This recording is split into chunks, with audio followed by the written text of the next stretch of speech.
jak já vůbec jako vnímám leadership. Jo? Já vnímám leadership jako něco takového jako bytostně osobního. Že vlastně všichni máme nějakou tu schopnost se vést. Ta schopnost ne vždycky je úplně rozvinutá, ne úplně ideálně rozvinutá, takže pak někdy prostě nevedeme ten svůj život tak, jak bychom chtěli. Mm-hmm.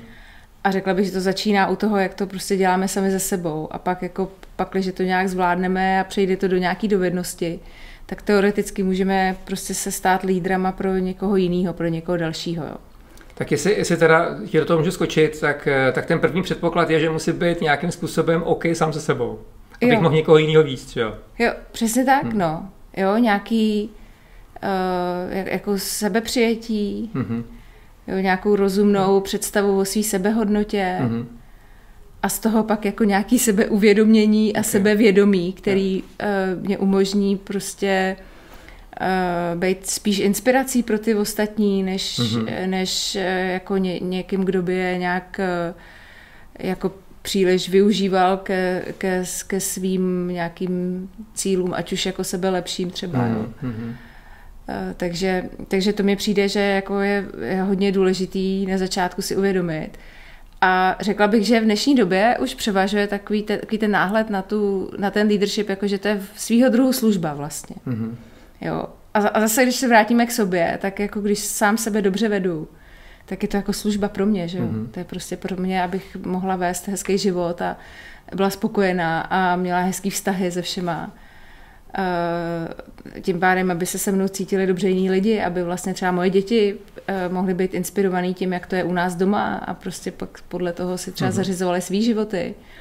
Jo, aby můj muž se mnou chtěl zůstat. A jo, aby prostě taky ty úplně základní věci, aby nám prostě bylo spolu dobře.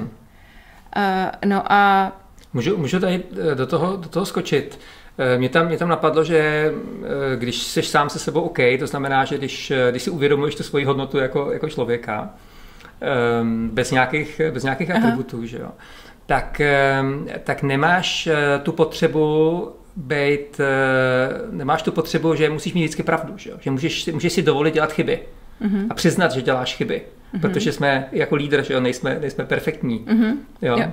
A to si myslím, že do toho celého vztahu k tomu týmu jako dodává tu autenticitu a i tu akceptaci těch členů toho týmu. Že? Jo, přesně tak, protože vlastně ty když jsi schopen nějaký vlastně jako zranitelnosti a to, že snídeš jako na trh, v podstatě, že ji ukážeš těm ostatním, tak vlastně spadne z nich taková ta minimálně jako mírná třeba obava, nebo to, že jsou ve střehu. Jo, jak moc teda musí být právě ve střehu, co si můžou dovolit a co ne. A pak z toho dělají, že lidi ty největší chyby, že? Protože se třeba bojí zeptat. Bojí se, že mají pocit, že prostě tohle už bych měl vědět. Takže za tím šéfem radši nepůjdu. A z toho pak vznikají velké chyby. Pak se stane ta chyba a někdo má pocit, dobře, tak takovouhle chybu se ale neměl udělat. To je hrozný průšvih. Tak místo, aby se to nějak řešilo, tak se snaží to zakamuflovat. Že? A to jsou pak ty největší problémy a přitom vlastně na začátku toho fakt může být jenom to, že někdo prostě málo dává najevo, že je člověk, že jako především člověk a to znamená, že když jsem člověk, tak můžu dělat chyby, že protože lidi dělají chyby. Je to prostě jedna z našich vlastností, které nás jako určují vlastně jako lidi, že se učíme prostřednictvím prostě třeba něčeho, co se dá označit za chybu, nebo prostě jo, učíme se, že hledáme, jaký řešení by bylo lepší.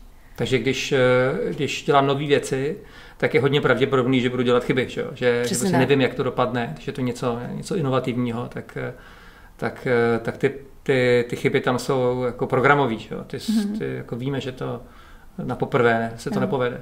A řekla bych, že pak ta síla těch týmů může být v tom, že když vlastně všichni k tomu takhle přistoupíme, tak protože jsme každý jiný, každý máme ty svý silné stránky někde jinde, tak když jako se dobře postaví ten tým, tak my se ideálně můžeme potkat v tom, že vlastně to, kde já bych udělala chybu, se pro ten tým nestane, protože někdo jiný prostě to odchytí v tom týmu.